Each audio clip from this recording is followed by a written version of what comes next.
allegiance to the flag of the United States of America, and to the republic for which it stands, one nation, under God, indivisible, with liberty and justice for all. Good morning and welcome to the January 14th, 2019 Town Board meeting. First on the agenda, we'll take a moment of silence for those residents who passed away during the last month. Lucinda Potvin, Curtis Madison,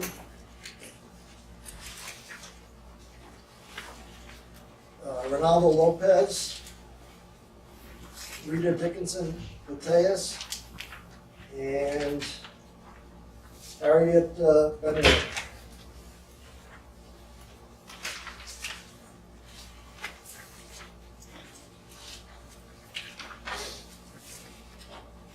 Thank you. Happy New Year to all. First, we need a motion to approve the meeting agenda. Second. Any discussion? I vote aye. Aye. Any nays? Any abstentions? Next, we need a motion to approve the minutes of the regular town board meeting held on December 10th, 2018. I'll make that motion. Second. Any discussion? I vote aye. Aye. Any nays? Any abstentions? Next, we need a motion to approve the minutes of the organization town board meeting that was held on January 2nd, 2019. I'll make it. I'll second it. Any discussion? I vote aye. Aye. Any nays? Any abstentions? Next is the financial report for the month of December 2018. The receipts were in the general fund in the amount of $270,284.76. The disbursements for the general fund were in the amount of $305,843.11. In the highway fund, the total highway fund was $136,358.90. The checking account balances as of the end of December 2018, the general fund was in the amount of $53,938.45. The highway fund was in the amount of $108,423.85. The youth commission fund was in the amount of $1,149.66. The Hadlock Dam project, $240.02. The Hadlock Park District Fund, $384.48. The Consolidated Health District, $1,016.13. The Trust and Agency Fund, $1,055.77. The Medical Reimbursement Fund, $100.01. The savings account balances, the general fund was $360,293.89. The Hadlock Park District, $59,509.70. The Highway Fund, $182,473.71. And LoSAP, $15,212.25. So now we need a motion to authorize the payment of the bills. I'll make that motion. We need a second. Second. Then a second. Any discussion needed? I vote aye. Aye. Any nays? Any abstentions? Next on the agenda is the opportunity for the public to comment on this evening's agenda. Is there anyone in the audience who would like to comment on this evening's agenda? Since I see no hands, let's continue on with the agenda. Next is the supervisor's report.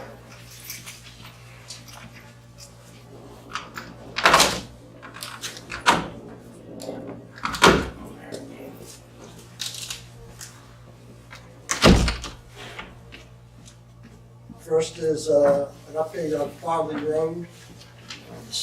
The state and the county and Paul and I were over Farley Road, as we had mentioned. And the state is going to come back. They're going to do a boring We're gonna do some testing of the samples of the, that they received, and then they're gonna get back to us with a recommendation on what they see as we go forward concerning Fowler Road. Paul, is that pretty much it? Yeah. Just say, at this point in time? It's still safe as to drive on. Paul monitors it, monitors the situation each day, each and every day. There's 2 rows of 6 sticks that are a couple of feet apart, and all 6 sticks are still in the same position where they were when we met with the people from the county and from the state.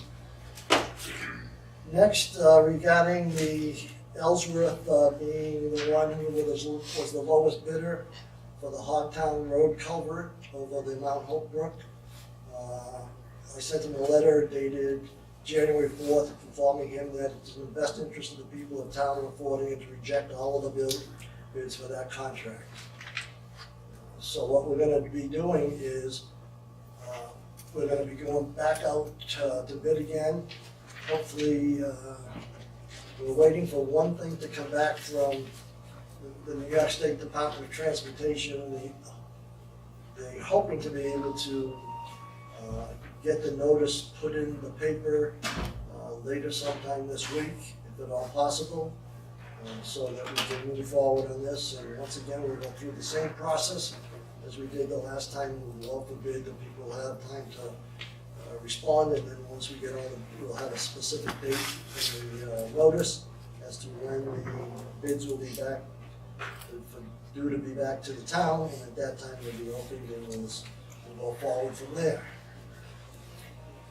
Next, the tax collector gave me her 2018 annual report. I sent it on to the members of the town board, and for the year 2018, the tax collector collected $6,439,412.32, and the Washington County has accepted that as our filing for 2018, and she's now taking collections for 2019.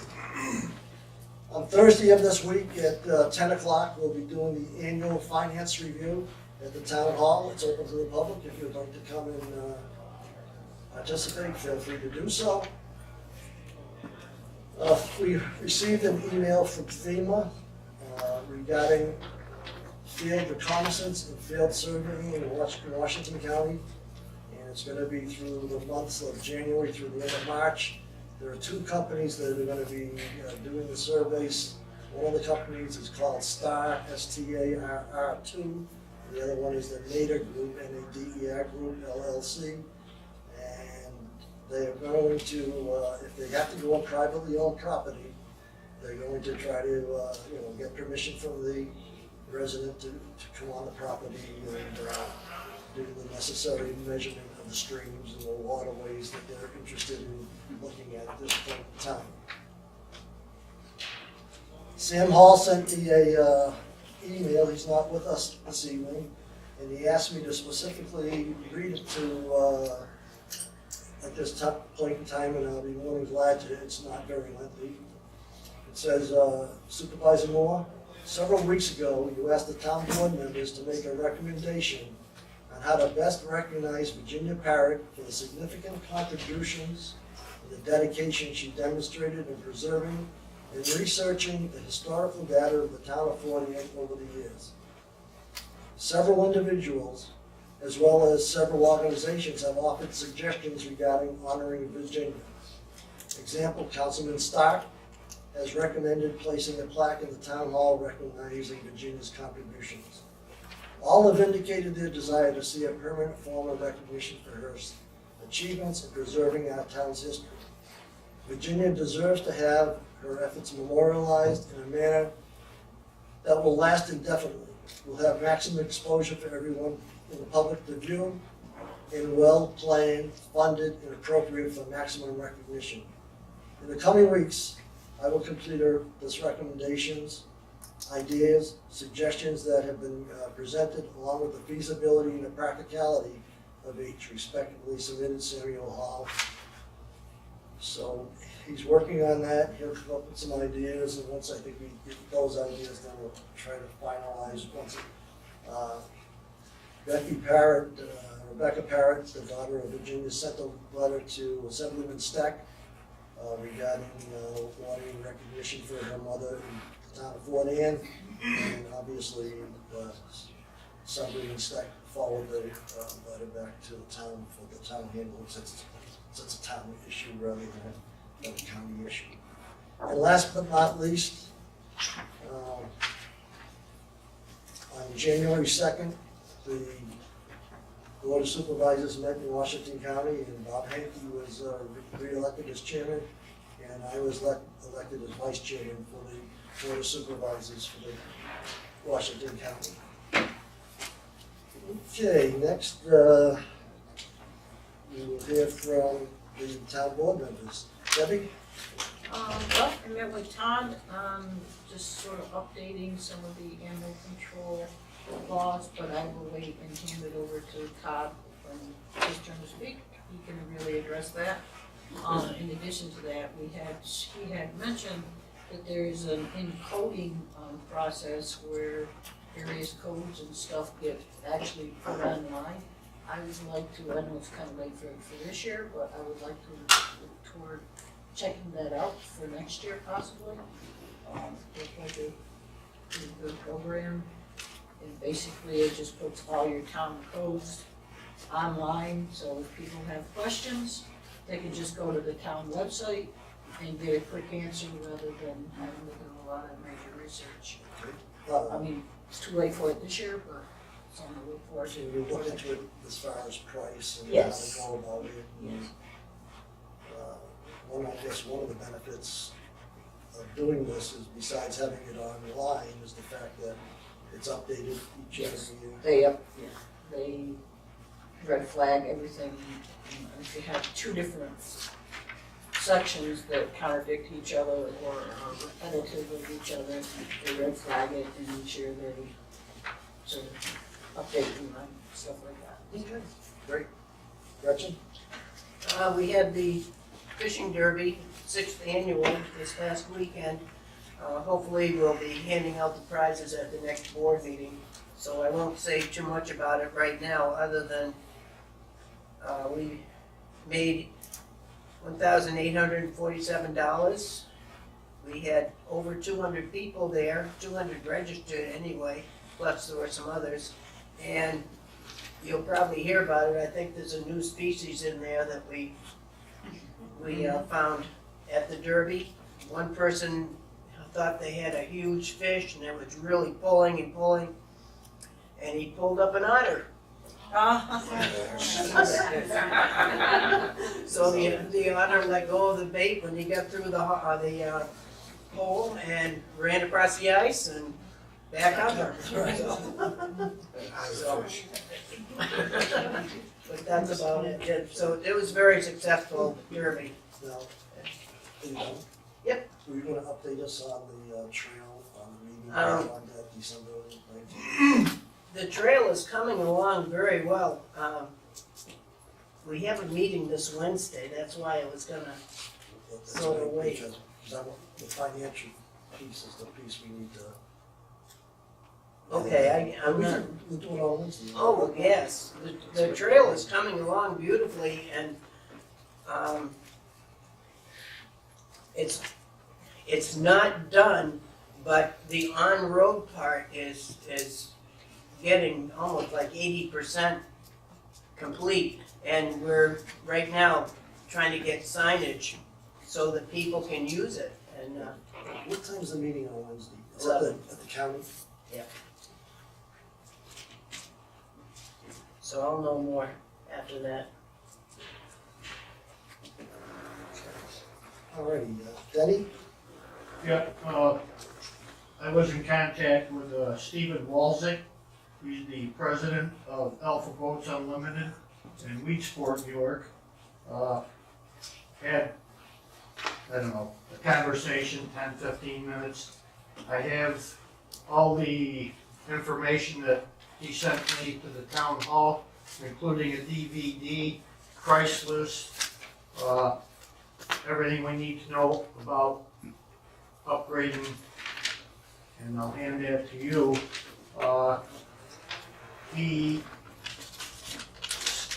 said if we have any questions to get in touch with.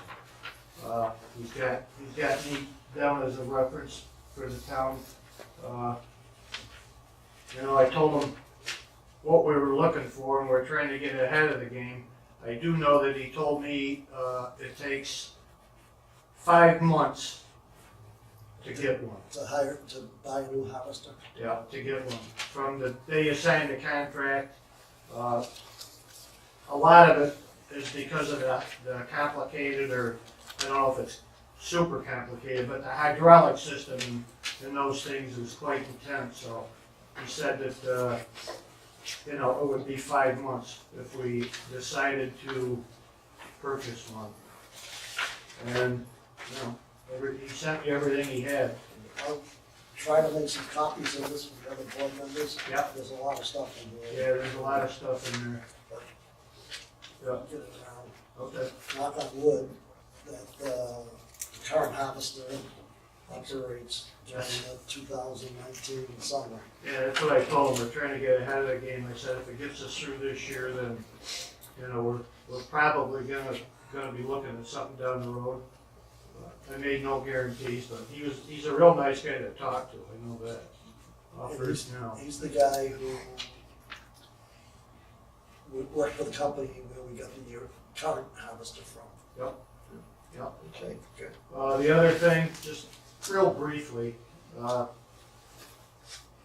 rescue squads, article in the Post-Star dated January 3rd about Warren County's predicaments with the same thing that we've gone through here in Washington County, how expensive it's getting. I thought it quite interesting because usually don't see a lot of stuff like that in Warren County, but Ironically, this morning, Bob Griffiths came to the office in town hall and met with me and told me they have one of their ambulances has died. And he needs some major work to replace it, and they've been in touch with Betty Little, and supposedly she's gonna help somewhat, and they have a plan as to what they're gonna do going forward. And I asked him to make certain that he keep us updated as to what the status is. He said a brand new one, if you were to go and buy a brand new one, it's like $220,000. And they have one idea that they're banting around right now, and it's like $110,000. So we'll have to wait and see what's going on with that. But I gathered that this is statewide.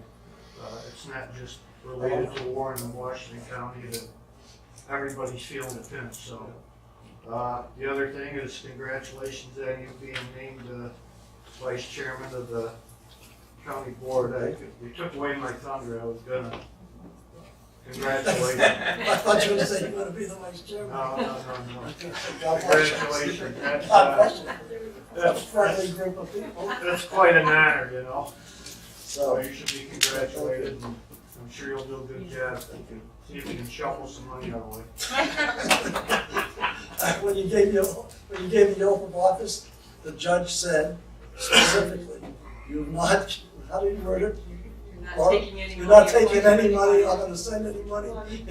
Oh, did you really? Yes. You get to use the condo? I don't think so.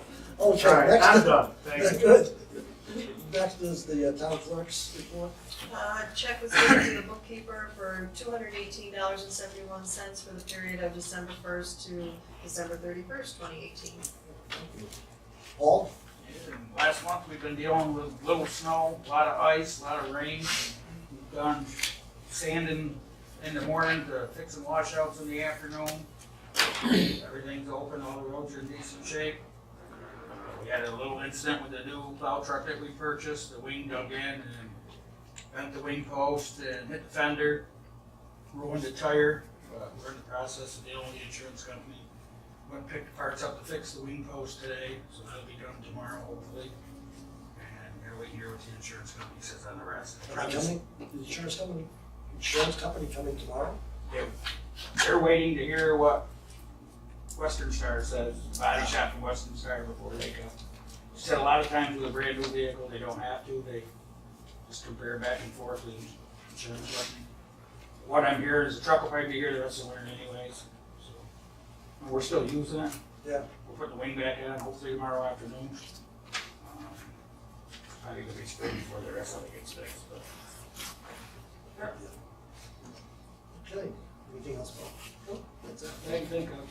Thank you. Mark?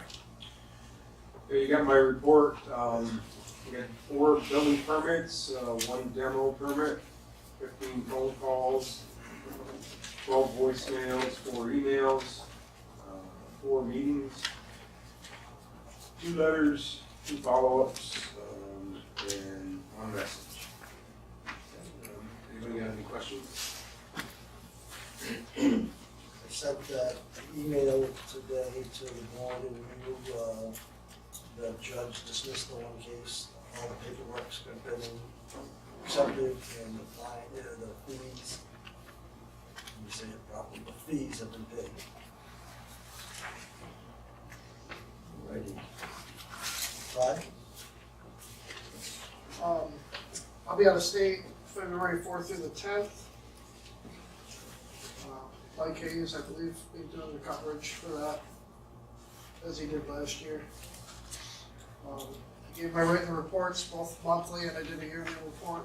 If you have any questions on that, I can answer. If not, I'll talk about the lawsuit for business. Can we get to the business right? Now, with Mike Hayes, you sent me a note saying that $30 an hour, like we did this past year. A day. A day? It's an An hour. hour. Day, yeah. Yeah. I was gonna say, you have to give me a pay raise, you give them 30 an hour. So don't forget me, No, that's a per day rate to be on call. Right, so, okay. Alrighty, so the board is comfortable with that, to continue with that practice, and that, this Mike Hayes will submit a budget to us for his, days of service, okay? It is in my budget. It's in the budget, the money's in the budget. Okay, historian, is there anyone here this evening that wants to talk about that? Yeah, I'm a town historian. Oh, yeah, remember, you paid big bucks for it. Okay, we usual reports, no phone calls, genealogy, Barton, I got that under control. We are working on a program, historian, and I'm with the French and Indian Group Association, I think I mentioned it in the past, that we're getting closer to the dates. We're looking at doing a big reenactment, July 26th, 27th, 28th, right here. Trying to get involved with the fire department, we're gonna meet in March.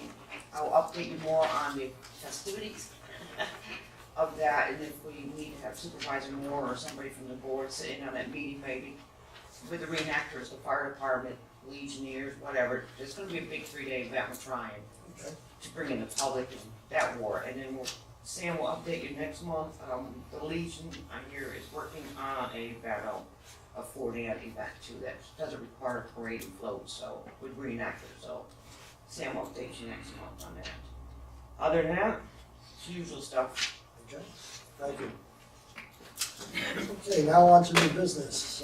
First on the agenda is Laura Chadwick from the county, Washington County. She's the Director of Real Property Taxation, and she's going to speak to us today about our options going forward regarding the assessor's office.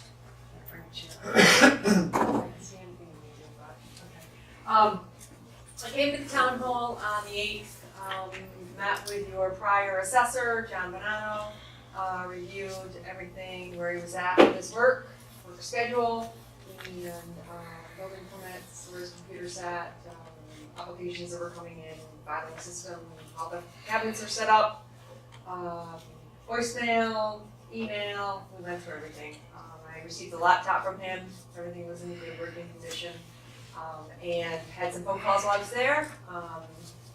Changed the answering machine to list the hours of the assessor, and if there were anything that needed to be done, they could contact Washington County Real Property between the hours of 8:30 and 4:30 Monday through Friday. There's some options going forward, that as far as Washington County doing the assessing services for the town of Fort Anne. For the short term right now, Washington County is able to have coverage at the town hall. Originally, we had said that during the Tuesday 10 to 4 type thing, and there would be a fee to pay the county back for the time. It's $60 an hour for the coverage of me or my staff in the office. So that's what we sit with that.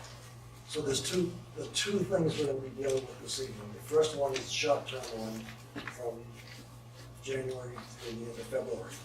And then the second thing we're gonna deal with is long-term, what we're gonna do from March 1st going forward for, let's say, a year, okay? Mhm. So like Laura just explained now is what's gonna happen for the short term. And there's a resolution in the packet that we're gonna address the short term, and then there's a second resolution in there that she's gonna talk to us about next. We should mention that there's also a resolution in there accepting the resignation of John Bernardo as the Yep. assessor for the town. Your number 20, resolution number 28. Okay, so now, let's talk about the long-term solution starting on March 1st. Okay, there's a couple of different options that are available. Washington County would hire a part-time assessor, is pretty much what it boils down to. That would cover the town of Fort Anne and any other towns that need assessment services. All the towns pay back. We've done this before. We just did this with Granville because we had an untimely death of the assessor over there. So we had a part-time assessor that worked at the county that worked, in the town of Granville. It would be the same thing here. The town would be charged back. A couple different options. Long-term, for the cost of $5 a parcel, which would roughly be $15,000 for the town, the part-time assessor could do assessing services. That would not include data collection. Washington County is also going to hire a data collector this year that's going to go out and do data collection for towns in Washington County that want that done. What that is data collection. You go out, you see a new build, it's a house, it's a ranch, how many bedrooms, how many baths, they collect all the data. In other words, any new builds, any changes, improvements, or demolitions. That would all be reviewed and put on the RPS file. RPS is the real property tax system file that the assessor uses. So that would not include any data collection, so at that price, you'd still have to pay Washington County for a data collector, which would be $3 a parcel. The second option is to provide, for the same number of office hours that you currently have, it would be $8 a parcel, which would equate to $24,000 a year, and that would be for your normal office hours that you currently have, which are 6 hours a week. Plus data collection. Plus data collection, would include the data collection portion of that. And the third option is to have 12 hours a week for the assessor, which would be $12 per parcel, which would equate to roughly $36,000 for the town, which is still cheaper than what The budget for 2019 was $39,000 is what had been budgeted. So we have three options. One's $5, one's $8, and one's $12. The $5 one, I don't even think we should even discuss because that's just an administrative part of the job and you need to have the data collection. That's a fancy way of talking about field work. And that's so important that you do the field work, and if you don't do the field work, you don't stay current with what's going on. So really, I think what we have is just to make a decision, do we want to pay $8 per parcel? We have roughly 3,000 parcels, so it'll be $24,000. And that would be having one person in the office on Tuesday or whatever day we would pick, the same number of hours that we've experienced in the past, and with the data collection associated with that also. Or do we wanna spend a few more dollars and spend $12 and have somebody in there maybe, let's just say Tuesday and Thursday. Tuesday, they might have a person there from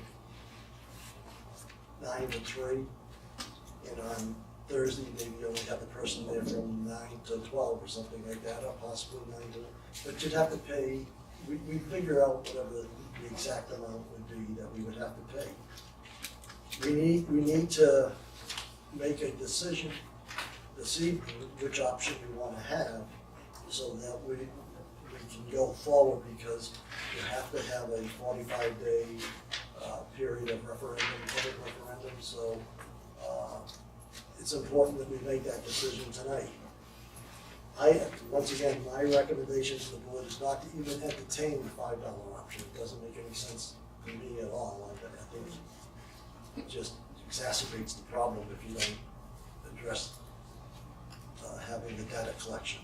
So you have the two options. Do we want to spend $24,000 and have what we have today, or do we want to spend $36,000 and have more time in the office per se, or in the field? I mean, it doesn't necessarily mean the person will be in the office all the time. Board's preference would be? There been any problems with what we currently have that you know of? Field work. You know, it's time consuming, it's not a lot of fun to do field work right now in January, February, type of weather. There were 35 open building permits that have to be reviewed, have not been reviewed to date. And usually you do that in the spring. As of now? As of now, so usually you do in the spring, you know, it's a springtime thing, you don't usually do those in November, October, November, usually not a spring thing. March 1 is tax and status date, so really the assessor has to look at how the properties sit throughout the town on March 1. So, you know, it's one of those It things seems to me that the best way to do field work is when they can do. If they can do in May, you do them in May. If they can do in July, you do them in July. And they'll let them accumulate to handle it. So you can gain an extra day for the same money that you budgeted? No, it would be $3,000 less than what we budgeted, yes. I don't know where it's Do going. it yesterday.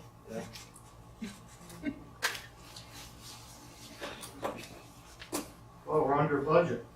You know, And buy your snowplow parts. And Either way, it may not be, it may be like somebody in the office all day and then another half a day. Right, With some field work and things like that going on and different, you know.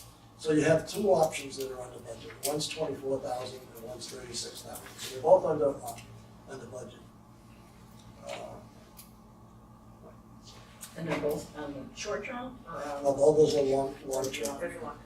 Those are the long term. What would you suggest? 36. What would you? 36. What would you? I still not fully understanding. Are we going to, at any point in time, interview for hiring our own assessor? I have some reservation about having, to me, it's like handing over the assessing position to Big Brother. And I like the town, running the town business. If you probably were more exposed to what happens across the big county area, there's some benefits of having consistency by having it done the same way in different towns rather than how it's done. It tries to be very polite, pick and choose the words. We may have had an experience like this, and someplace else may have had an experience that's much different than what we get here. I've sat in enough meetings at the county and listened to the pros and the cons of it. And my recommendation is to go with this idea with the county. It's a one-year contract, doesn't work. End of the year, you say, well, Laura, you for your service, we appreciate your which we didn't did first, but we're gonna go out and try to get our own assessor. The towns that have tried to go out and get their own assessor, it's, all 17 assessors, their contracts end at the end of September of 2019. So either they're gonna be renewing, and there are several of already, other towns have made it known that they're gonna look at this avenue of the county. The more, I don't think you'll ever see the day, Laura, where all 17 towns are gonna want to do it through the county. No. But No. if you get 3, 4, or 5 that do it through the county, the cost per, Stays down. the cost per, The more you Yeah. have, it would make sense. Yeah. because, you know, they're not gonna make it into a, they're not gonna do it for free, the county. And I think, Laura, I was very explicit, I think, and very direct on what I had to say to the county the other day. And I made it very clear that, if we enter into this agreement with the county, I expect that we'll pay 100% of whatever the charge is, up to the maximum of, you know, $24,000 or $36,000. I'm not asking the county to do anything for free. I'm not trying to get a sweetheart deal or anything like that. And I think we should try it. And I know my recommendation is gonna be to go with the $36,000 one. And I just think that it's an opportunity to see. You should know by budget time, November, whether it's working or not. For sure, for sure. So then you know then that maybe we gotta budget a little more money for somebody else, or we can continue. Well, we say goodbye. So, Laura, I don't want to put you under the gun or in the spot, but how many towns now are going this way?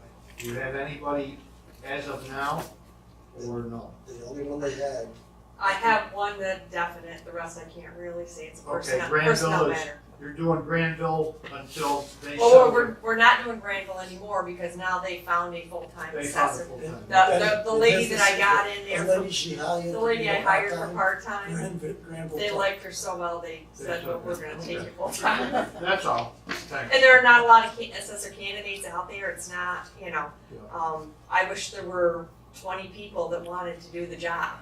Yeah. You know, it would be great, it would be a lot easier on me if you train, we've got a couple younger girls that are training as clerks in offices coming up through, but it's like a 3-year training process to actually be certified to be an assessor, so it takes a while, you know, so, I mean, if I could say, yeah, I've got, you know, I can tell you 5 people that are looking for, you know, to become an assessor for a town, but I can't. Yeah, okay, Let me ask, thanks. can I ask a question? Sure. If you send somebody to the town and, you know, they're every Tuesday or whatever, and you see that they are bumping heads with a lot of people here, can we request that they be maybe transferred to have a different person put in that position? Coming to Bumping the heads as office, in, or- We've had trouble with assessors in the past Yeah. that weren't Right. very nice to people. right, well, that would not be, yeah, that would not be. So we would have Very some business say like there. Yeah, very efficient. Okay, I'll go with 36. Alrighty, so we'll be voting on this later on this evening when we do the resolution. Now, for the short term, I will be in the office tomorrow morning for about an hour and a half, and then I have to go to Putnam. And then I have, one of my staff members will be there for a couple hours while I'm talking to senior citizens, so I'll be back. Now, then the following week, the 29th, I will be at a conference, and I will not be able to be in the office that day. They'll change the machine, because my staff, I have another one at a conference, and one is on vacation, so I don't have a staff of 5 right now. So on 29th, we won't be anybody in town hall, but we'll change the machine. We've had a number of calls at the town hall just by changing the machine already, and people are very excited to hear that, you know, somebody's gonna listen to what they have to say. You know, one thing I will mention is somehow people are giving Laura's private number or her personal number at the office rather than her, The main, at the main number at the county for real property, and we should give that is the number that's on Right. The message is. 2130, yeah. 2130 is the correct number that people should be giving out to anybody that wants to call the county. Jeff, you said you have it? Again. Just to confirm that the long-term solution covers assessment services, appraisal services, and exemption services. Exemption services, yeah, And yeah, I it's got you. stated Yes. very, very Yes, everything. clearly, Yeah. specifically in the resolution that way. Mhm, yes. Yep. All right. And the town of Fort Ann is not on an annual plan, so, as far as reval, rate things, but. Okay, Thanks. any other questions? All right, go back. Thank you. Thank you. Thanks a lot. And thank you for all of your help. You've, last couple of weeks, You're welcome. I pestered you a few times. Yeah, Just a few, right? yeah, I've had a few. It's, for the taxpayers of Washington County. Okay, wonderful, thank you. Todd, you're here on the floor. So I got with the board about proposing some changes to our animal law. Most of the law hasn't been updated since 2010. After speaking with Ag and Markets, we needed to add a section to cover when we're holding dogs for purposes like vehicle accident. More and more people are traveling with their dogs now. If we get those animals, we had to have holding times and requirements in our law in order to really be able to do this. Another thing that came up was holding dogs for criminal matters, like animal abuse and neglect and those types of matters. So Kingsbury started this process. As you all know, I'm sure, we share not only me with Kingsbury, but we also share the shelter and our legal. It's all the same. So what I did was changed a few of the things from what we proposed in Kingsbury, and I'm looking at rescinding any current animal control law, and this is a full law, updated definitions, updated fees and fines, everything. All I did was mirror what Kingsbury used. My philosophy was, you're paying for all the same exact programs at all the same exact rates, so my thought was all the fees and fines would be the same. Obviously, that's a board decision. I just put what they were currently at. Their law is still pending as well. I've given you all paper copies and electronic copies, so I guess it's more of a question on where, if you had any input. Just two things, Todd. First of all, the town of Fort Ann does not have an animal control law. What we have is a dog control law. So this would broaden that dog control law by introducing this animal control law. And the other thing that's I think very important to make very clear is that Fort Ann is a little different than, and we've spoken about this already, Todd, you and I. Fort Ann's different than Hudson Falls, it's different than Kingsbury, it's different than Fort Edward, in the fact that the demographics are different, and we should keep that in mind as we're talking through this document. Absolutely. Because some of it, it may be, we don't have a lot of places like Hudson Falls that have an apartment building with 4 or 6 rental units within that apartment building itself. You know, it's very rare that we would see it.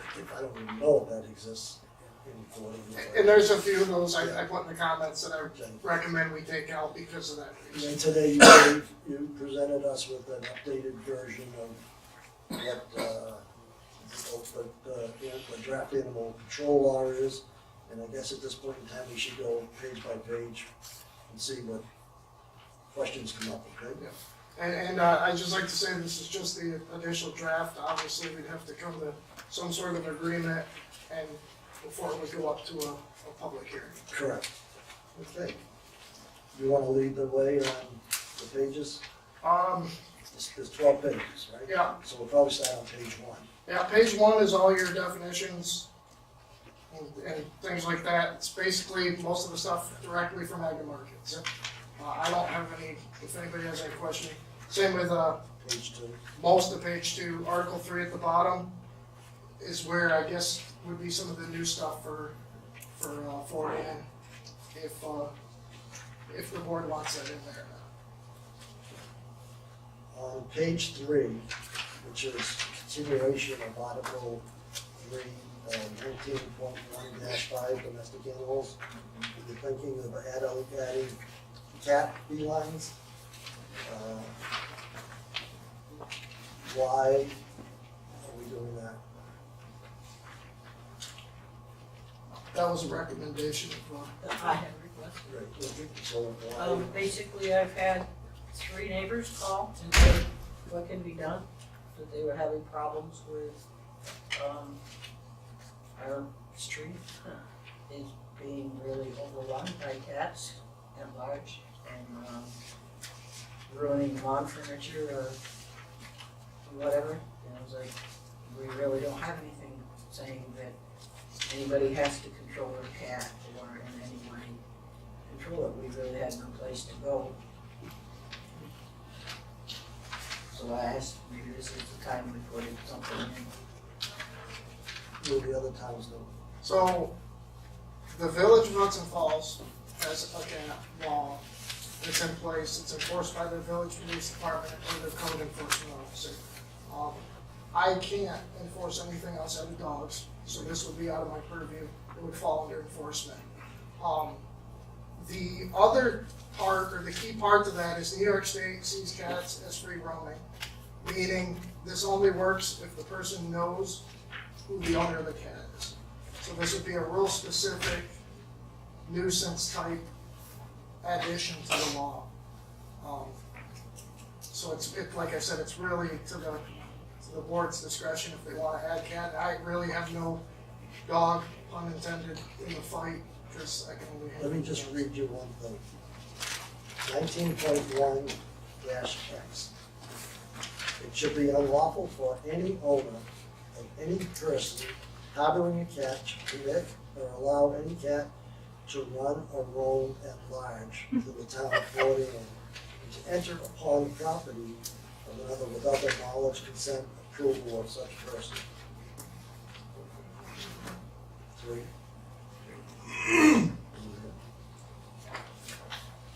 MCX. It's 19.1. Yep, 19.16, 19.1-X. That was the section you asked me to add. Right. I'm familiar with it, I just don't have it on this page. Okay, who's, I don't,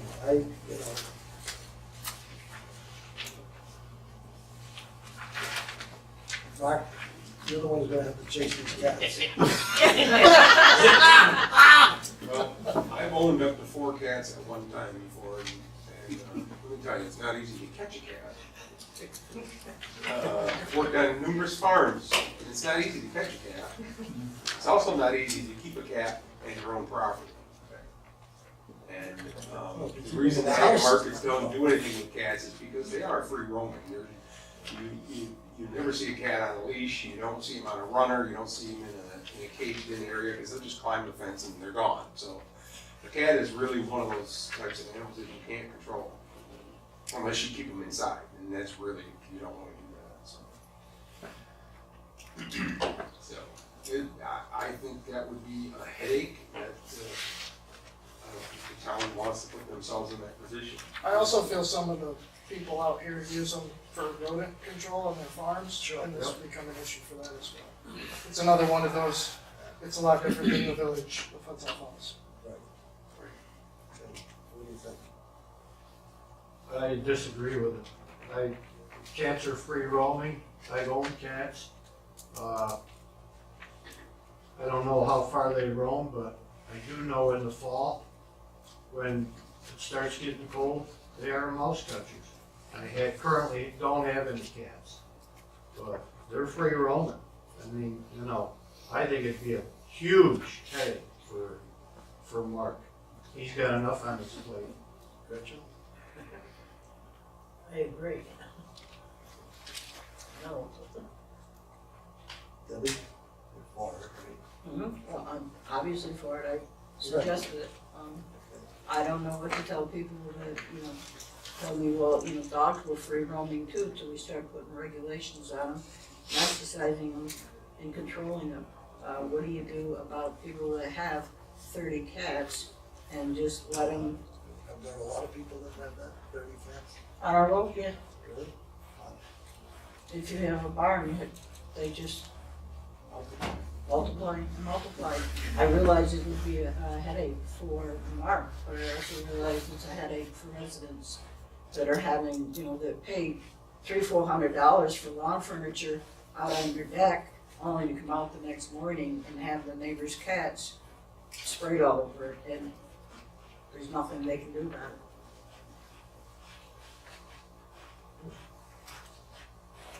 You know,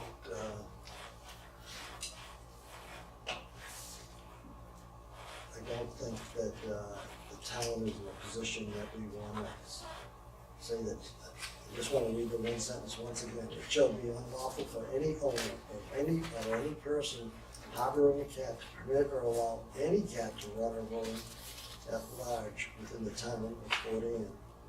It's not just a specific area, I mean,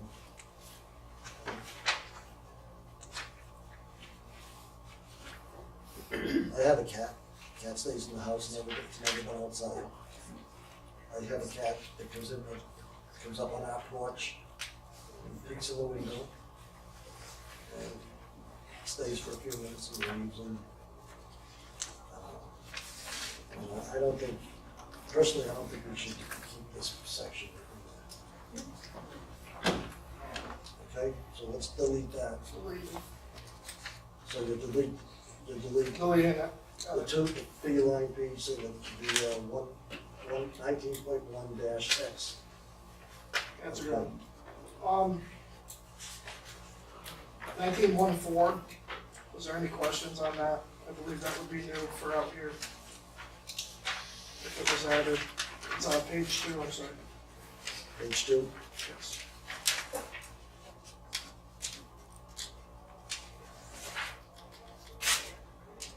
Kingsbury does have this. Should be unlawful for any person to permit any horse, cattle, swine, pigs, sheep, goats, poultry, or any other farm animal to roam at large in the town of Fort Anne.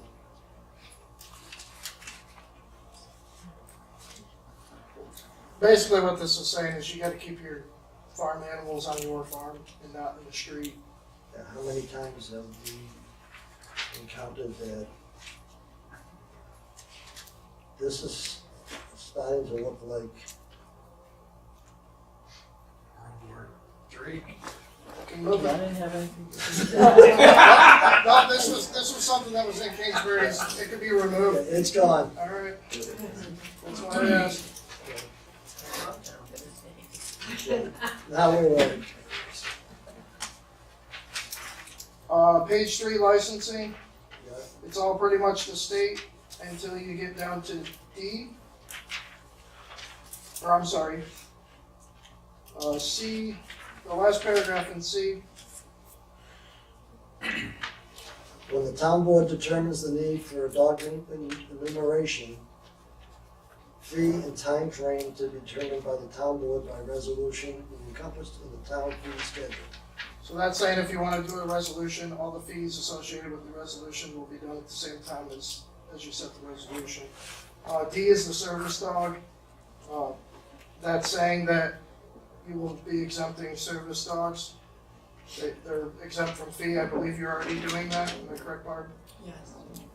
So that would not be new. Just that fee, paragraph C. Currently, Fort Anne sets its fees by local law. It was local law 4 of 2016 was the last time the fees were updated. There is no Fort Anne code. It's just the differences between Kingsbury and Fort Anne. It would need to be either set in this local law, the new fee schedule, or there would be language in here that the fee schedule may be set by resolution. Just- Absent that, it needs to be a local law, so it's just a policy decision of the town must make. Jeff, are you recommending we just pull out and encompassed in the town fee schedule? It's kind of up to the board whether, how they want to change it and whether they want to, if the town is seriously considering moving toward essentially a code book method for management and tracking things, when you go that route, companies like E-Code will essentially pull all the fees out of all the local laws, set them as their own chapter to be updated by resolution.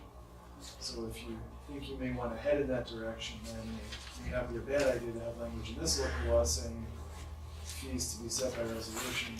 It enables the, essentially may save you a quarter of a step down the line if you end up going that If we route. go that way, but if we don't go that way, Right. then, If you don't go we that have way, to stay with the local law. you would stay with the local law, but what ends up happening is it becomes difficult, not difficult to track, but it becomes, it can be forgotten when you are tracking it, if people aren't constantly paying attention. We use the mobile home local law as an example, like the fees are attached to the schedule, and then if the person that put it into the book is no longer sitting near the table when somebody asks for a copy, the proper fee schedule isn't always still attached.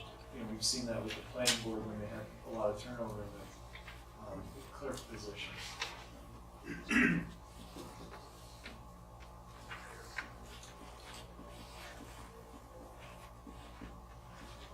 I think it's, at this point in time, it's probably better to just stay with the local law until we make a decision of what we want to do.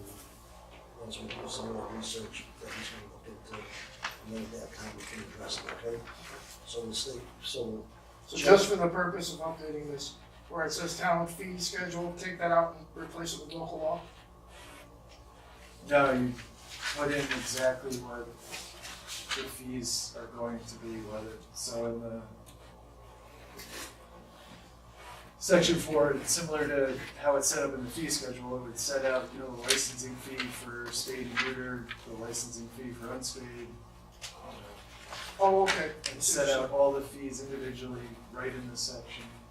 And if they need to get updated, or the board wants to update them. in that section. Right, but you're essentially carrying that Section 3 of Local Law 4 of 2016 and Current- inserting it right in current- this provision. Right, the current law, Yep. the way it stands today, needs to be put in there in that section. Well, there is no current, what fee that I'm talking about here, or what they're talking about, is the enumeration fee? No, I'm talking about the 3 preceding paragraphs. Oh, I see, okay, Okay, Because the enumeration fee is all in right. there, it would just get changed, because right now it talks about a fee of $5 when the enumeration is conducted.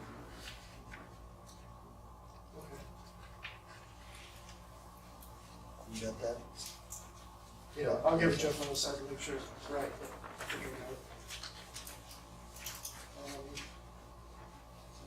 I had nothing on page 4, it's just a lot of word changes, I don't think anything's, different.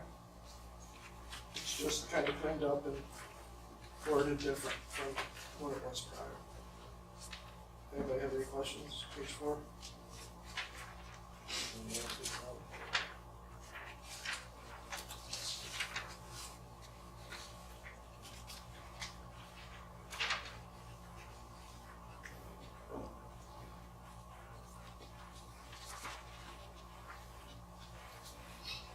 Just on page 4, F, down at the bottom, it says no dog, whether leashed or unleashed, shall be in any restaurant, grocery, or commercial establishment.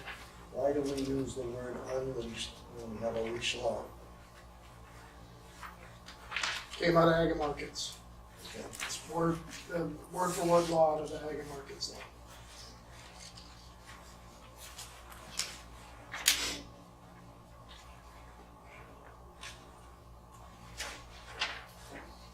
And on page 5, Page 5, my recommendation would be, the 1919, the kennel regulations. I don't how about the believe, 19.18 first, the enforcement officer? oh, yep, Yeah. So on C, it says 1921, 415. 9. May also be enforced by the enforcement officer of the town with respect to animals other than dogs, as may be applicable. So that's our, Yeah, because we're getting rid of right, that's all goes by. 4, 5, and And then, and the 19.1-9, the kennel regulation. Gets rid of that too. if that's the board's discretion, they want to get rid of the kennel requirement. I recommend we do, this is more for a high-density populated area, like a village. I don't think it really, I've never had an issue or need for it out here. So that part will get deleted too.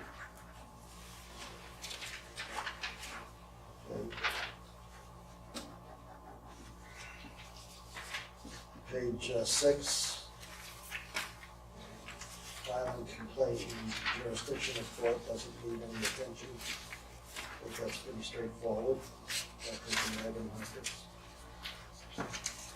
Page 7.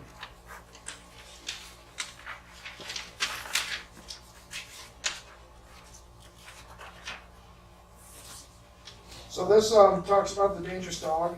Right. And that's where. At the bottom, 1, 2, 3, and 4 are at the discretion of the board.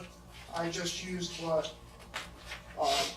Kingsbury's using. This is a location where you could put items, so if a dog's deemed dangerous in the town of Fort Anne, these are things that the board's telling the judge has to be in the order if the dog's not euthanized. The 4 items that they have is maintain limited liability policy and the amount to be determined by the court, but not in excess of $100,000 for personal injury or death resulting from an attack of such a dog.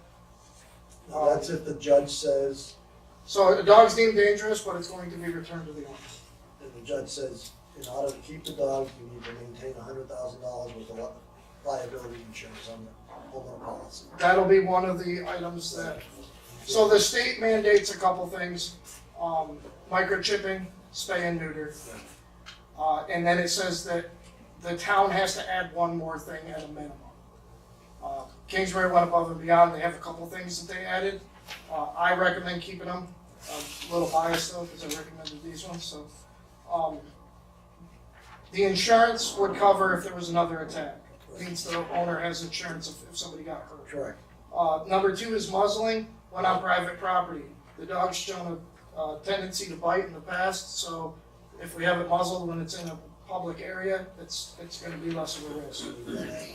3, posting property with signs telling people that come to the house, like delivery drivers, things like that there's a dog there and to beware of it. It's more of a, like an insurance level. And then 4 would be anything else that the court found that they want to add. Specific to the situation. They might require a kennel be built or something else specific to that. Okay. How about on page 8, 19.1-14 penalties for offenses? Yes, they're currently minimum fines. I don't believe we have maximum set, but currently they're minimum fines. First offense is $25. A second offense is not less than $50. A second offense within a 5-year period, and a third or third or more offense within that 5-year period, it's $100, up to 15 days in jail, or both. My recommendation would be to double the minimums. I recommend that we go to 25, but not greater, I recommend we go 50, but not greater than 200, 100, not greater than 500, and 500, not greater than 1,000, and keep the 15 days. I believe we can't go more than 15 days, you can go less. I would recommend we don't remove jail time, because if we remove jail time, a judge can issue a warrant for arrest. So if they don't show up to court, there's no way to get them there. Board, anybody on the board have any concerns with that, raising those fines? Denny, you okay with it? Yep. Correction? Okay. Now on to page 9, under the impoundment fees. So the state allows us to go for an unidentified dog, which is a dog that has no license tag on it or no way for me to identify it. Currently, we hold for 5 days. If the 5th day is not a business day, we have to hold it until we get a business day, and then the dog goes up for adoption. If we have an identified dog where we have a tag, we have to send out a certified letter, and they have 9 days from the day the letter goes out. The state allows us to go to 3 for an unidentified and 7 for an identified. My recommendation would be to drop these. I collected or seized 81 dogs this year, and there was only 2 cases where they went outside the new limits that I'm proposing, and in both cases, they were repeat offenders. In the case in Fort Ann, the gentleman never even picked the dog up the second time. And I would have to, in both cases, they knew the law, so it's not that they couldn't have picked it up earlier, they just chose not.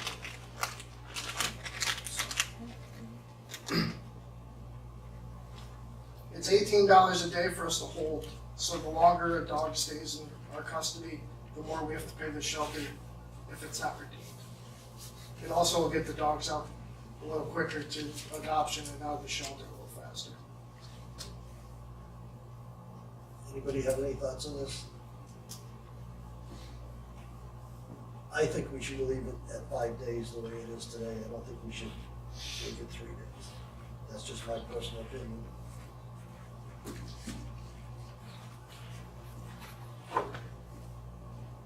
Any other board member have any comments or thoughts on this? I would go with 5. 5. Okay, Debbie, okay with Okay. that? 5.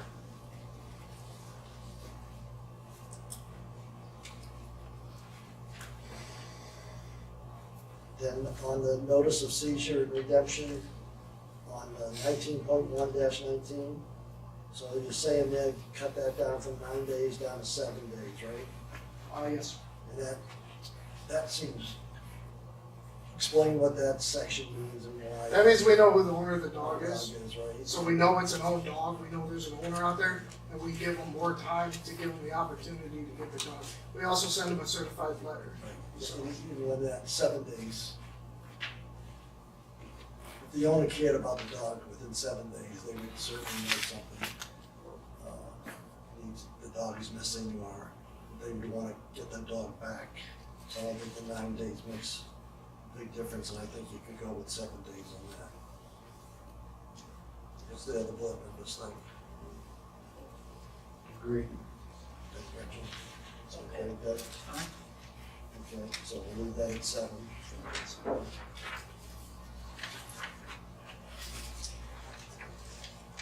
Page 10, there's nothing on there, I think it needs to be changed. Page 11, Todd, 19.1-28, the impoundment of dogs for safekeeping. Okay. So these are things that we do that are what Ag and Markets considers outside of Article 7. So these are things that we're currently doing that there was no law under.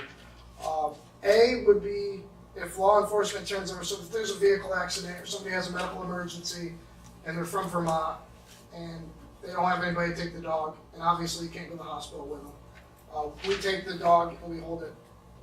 The problem with it is if nobody comes forth to take that, that's property, and it doesn't fall under Article 7, so we can't ever put it up for adoption. We're stuck with it until we figure out, next of kin or whatever the case may be, or get the person back. By adding the law, it gives them a time frame to pick the dog up by, and if not, then they're releasing it to allow us to adopt out or euthanize as need be. So that's section A, It also adds an administrative fee to cover the cost of the 25 the transfer. Yeah. which is what we charge for a pickup. Now, how about on section B? Section B is a little different, so, what happens now is if we pick up a dog for a case like the one we did, in West Fort Ann a couple of years ago, we took the 2 dogs, Yeah. it has to go through a bond hearing. The proposal here was to have the prosecuting attorney's office do the bond hearing. We're holding these dogs for a law enforcement matter, but they're property and they have the right to due process. So it has to go through a bond hearing before anything can happen with the dog.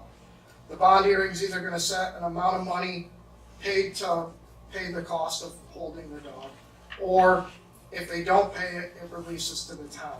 What we're having to do currently is have our attorney's office at their rate do up all the forms, work with the DA's office to do a bond hearing, so we can get some resolution on these dogs.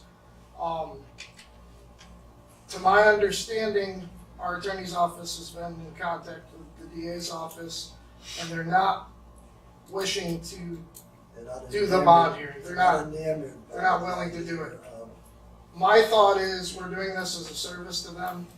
I think they need to handle holding of dogs just as on their own, like they would a cat or any other animal that's held there on a criminal matter. They'll have to figure it out on their own. The idea was if they did the bond hearing when they did the arraignment of the person, then it wouldn't be a big cost to us. We wouldn't have the attorney costs. We might have 2 or 3 days of holding if the person, goes to jail for 20 years and never pays the fees, but it wasn't as big of a deal. The SPCA's got a couple of cases. She was telling me about one with like a ferret. They're up to like $1,600 because Washington County hasn't done a bond hearing, and they don't have a county attorney or a town attorney to use like we do. So, And I don't think we're gonna move. I think my recommendations remove B. And then it's up to the board's discretion if they want to keep A in. I would say we do get a lot of support from our local law enforcement in my absence or inability to show. So I would hate to just tell them they got to figure it out on their own in every circumstance. That's I why don't we think should, it's a smart move. that's why we keep A in. I keep A, and I would also continue to provide service on B as well. If they have a situation where they need a dog taken out of a vehicle so it could be towed or whatever, Yeah. we're just not gonna house them. Right, that's right. Okay. And then page 12 is the current, under local law 202. It would be local law 2 of 2019, but it will stay now. I guess it's This gonna is stay the- now. Yeah, this is, if we're gonna change the fees, but we're not gonna change the fees right now, okay? Just leave the fees at the current level. Okay, so this whole, I understand what you're saying. I would recommend that you guys look at the impound fees though, the seizure and impoundment fees. They're currently at 25, 35, 45, I believe. Yes. These are when a dog's seized for running at large or an incident like that. This is a calendar year I charge. think you're right. Those fees, the ones for the spayed and the neutered, and the unspayed and unneutered, those stay at the Stay the current same. level. The impound fees, I think it makes sense to change them to the 25, 50, and 75, as you recommend. The board agree? Yes. I think so. All right. Jeff? Yep. Jeff, okay. Yeah, and just to kind of circle back, instead of having this as a broken out section, it just gets folded Fold into them into that. It's just add a new subsection for. No, there's actually space within the paragraphs Okay, earlier put- in the law. put it where right this in. information can get separated. Okay. And just one other point, the dog waste, that is a new section. The town calendar and the regulations governing canine waste. Article 5 is included in On page 10.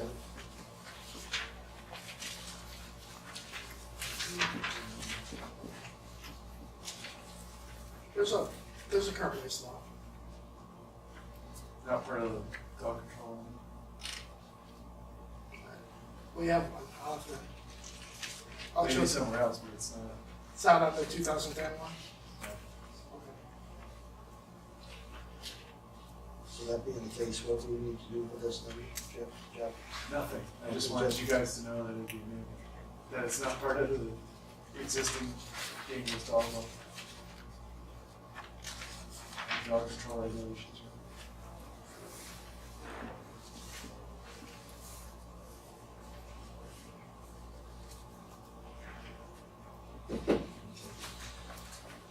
We're not ready to schedule a public hearing for next month. Let's update the I'll update everything and send it. send it back out. We'll bring it back on to the agenda for next month. And then at that point in time, we'll decide if we're ready to go for the public hearing. And if we're ready to go for the public hearing will take place in March, okay? Thank you. And thank you, Barbara, and to Debbie for working with Tom on this. Spend some time here. Okay. Next, we will go on to the resolutions. We'll just wait a minute for them to return and then we'll begin the resolutions, okay?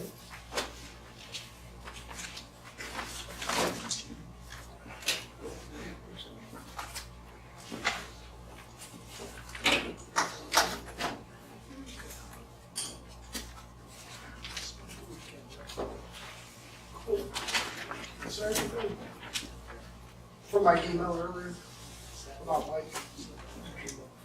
Is everything all set with that, or is it stuff? $30 a day. Probably doesn't that might need to have a bigger oath office. Yeah. He did one for Fort Edward and Kingsbury, right? He hasn't done them yet. Yeah. He's gonna have to do that. I did, you said there was talk about, or a question about a resolution, so that's what I was, Because he's gonna submit A voucher. a voucher, right? works for me.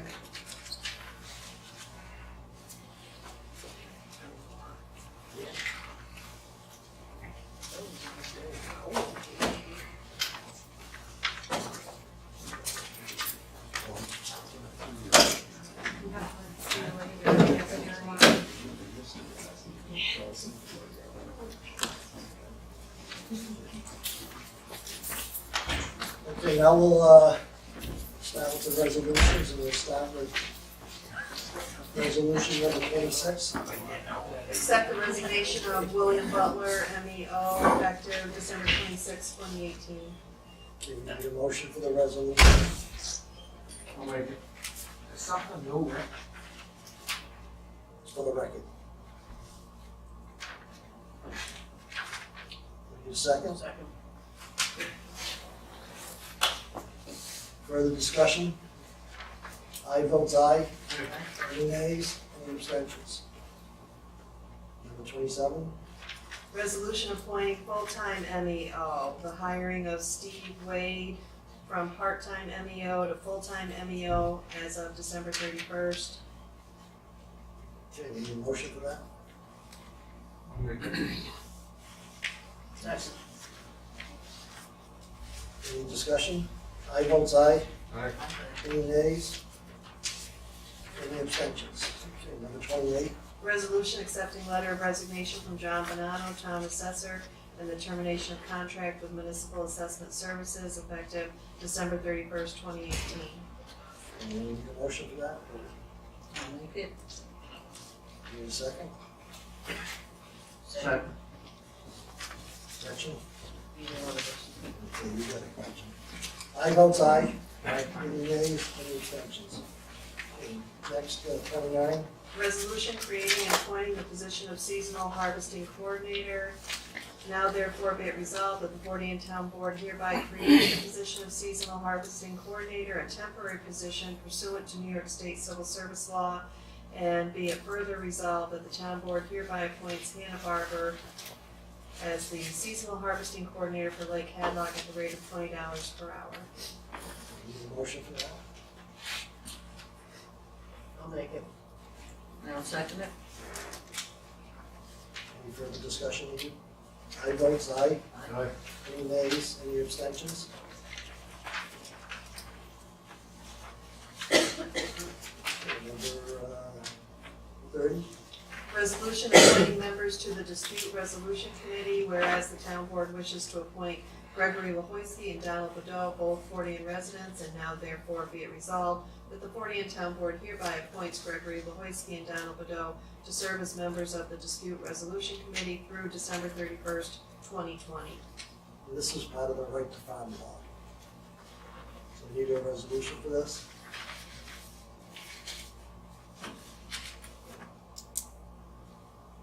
We need a motion. Well, I said a resolution, a motion. I'll make it. I'll second Any further discussion needed?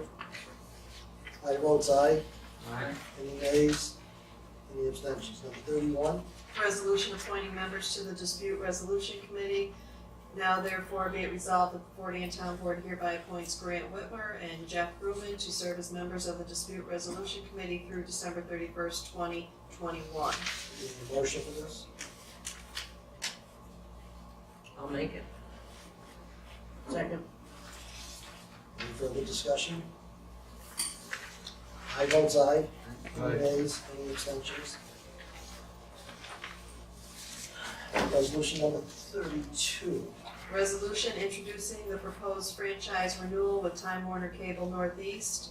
Resolved that the town clerk shall post and publish a public notice of the public hearing in the official newspaper, the Post-Star, in accordance with the law effective February 11th, 2019 at 6:05 for the consideration.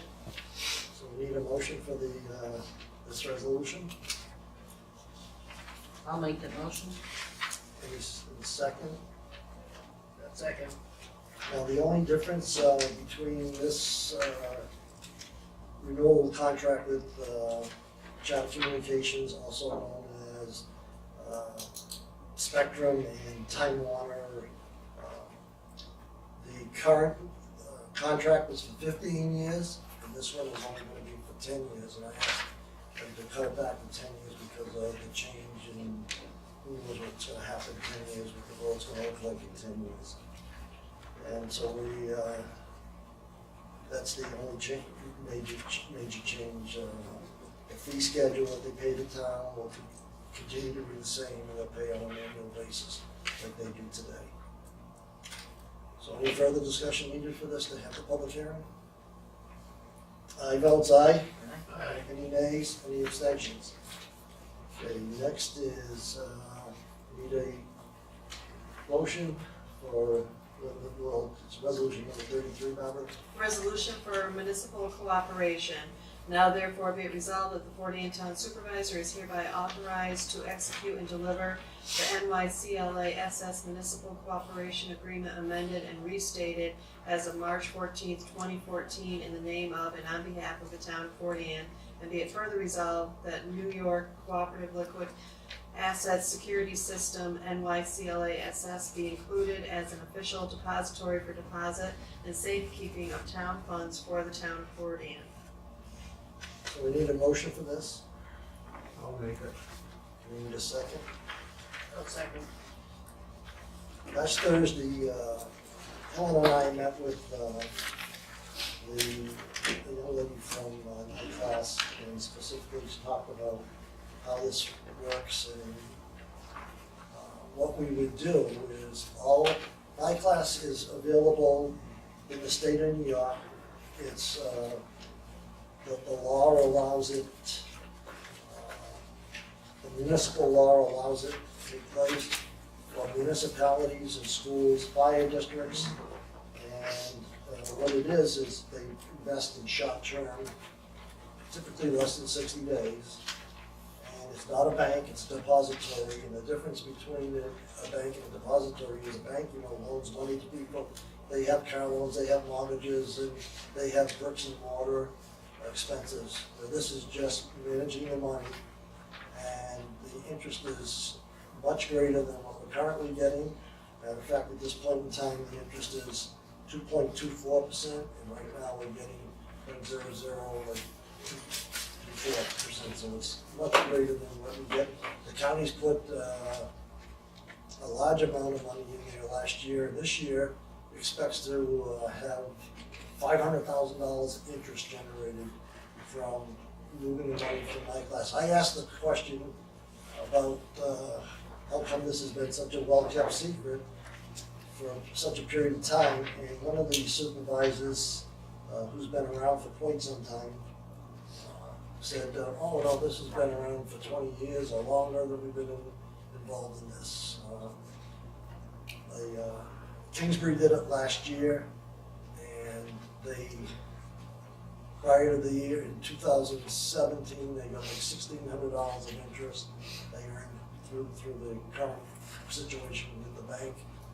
And they made the change over to high class, they ended up with $16,000 of interest. Kingsbury has more money than we have, so we won't see 16,000, but if we see 12,000, that would be nice. And the securities behind it is T-bills, central bank deposits. It's as secure as the money that you have in a bank, and we should move forward with it. We would do it a little bit differently. Helen and I thought the best thing to do is only move the money, each month I read off what the numbers are for the checking accounts and what the money's are for the savings accounts. And Helen and I thought it was in the best interest just leave the checking accounts alone, and on the savings accounts, just move the money from 2 of the accounts over into night class. And that would be from the general fund and from the highway fund. And we can move the money back and forth on a daily basis. The interest rate changes on a daily basis. If the night class is able to, as the federal government, the Federal Reserve increases interest rates, they're able to follow along with the Federal Reserve rates and be more responsive to that. With the banks, they haven't, even though interest rates have been increased 3 or 4 times in the last couple of years, you get your checking account statement at home, right? And you get a couple of pennies there. You get a lot of money in interest like we used to at one point in time. So just to recap, it would be the only monies we would move would be in what's in the savings account. And as Helen would need money from the savings account, like she does today, she transfers money from the savings account into the checking account.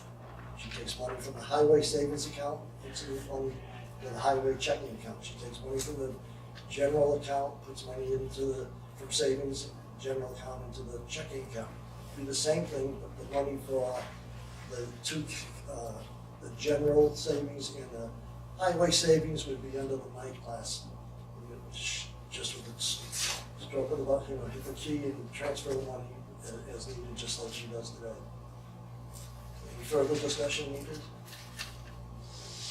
questions? Okay. I vote aye.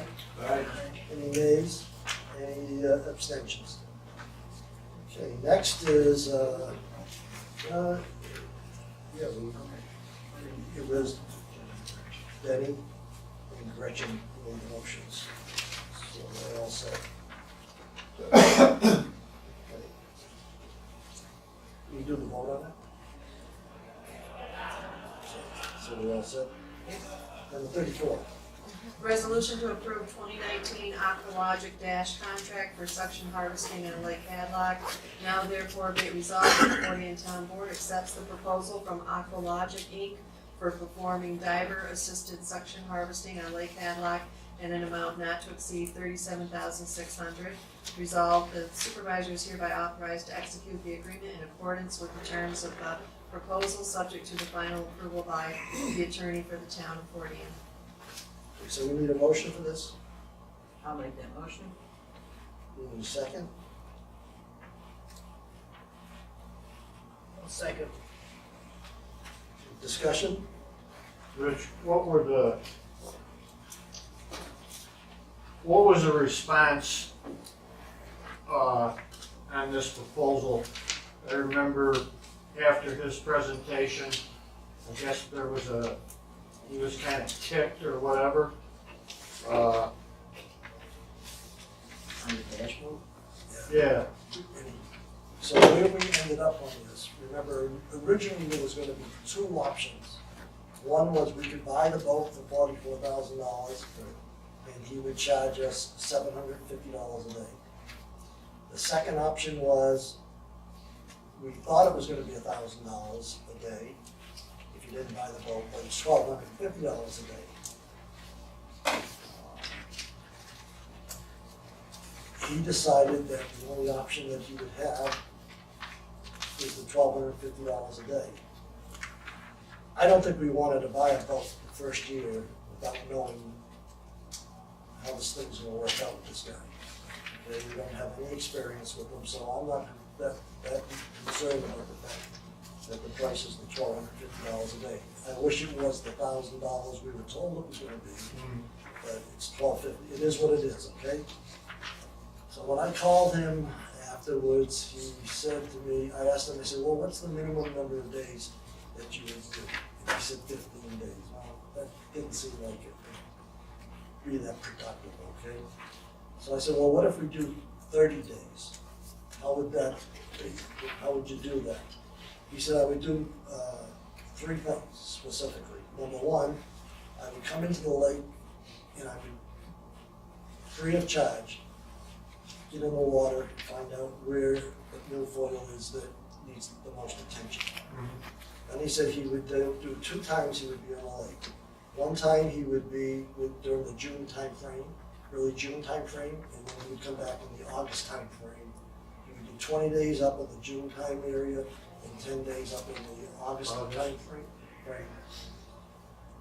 And he'd use his boat. So I wanted to make certain that, okay, where are we gonna moor this boat? Where would the mooring take place? Kathy Mateer, who owns the Hadlock Inn, said he could leave the boat at her property, at the Hadlock Inn, and she would take her boat and keep it at her house, rather than leave it at the Hadlock Inn, and she would let us do that in June and August. So that takes care of that.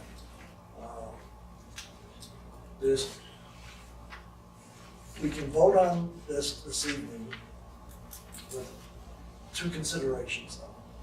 Number one, he has met all of the requirements we asked for in the RFP, except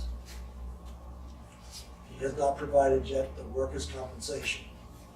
So I will not sign the agreement until he gives me the document that says, he's given us the insurance document that shows the liability insurance and for the auto insurance.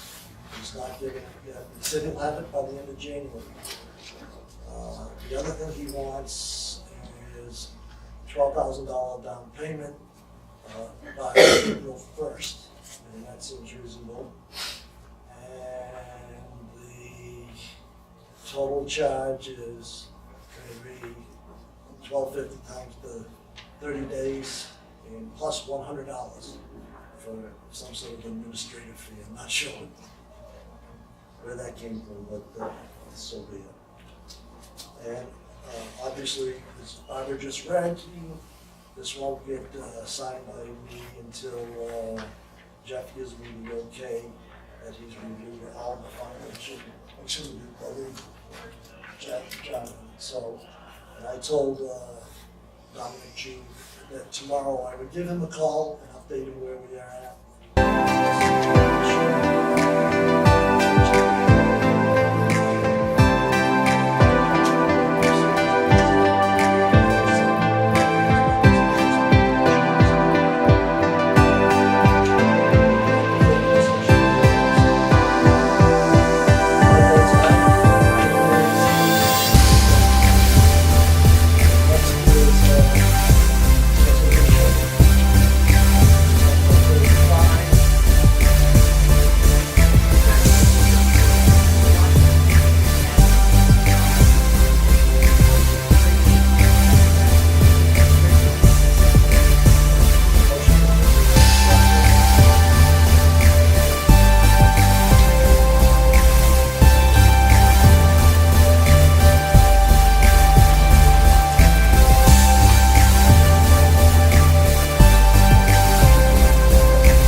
policy? If so, please raise your hand. Since I see no one's hands raised, we will close the public comment section. And it's now 7:36 p.m. and we need a motion to adjourn the meeting. I'll make that motion. Need a second? Second. I vote aye. Any nays, any abstentions? Thank you very much, everyone.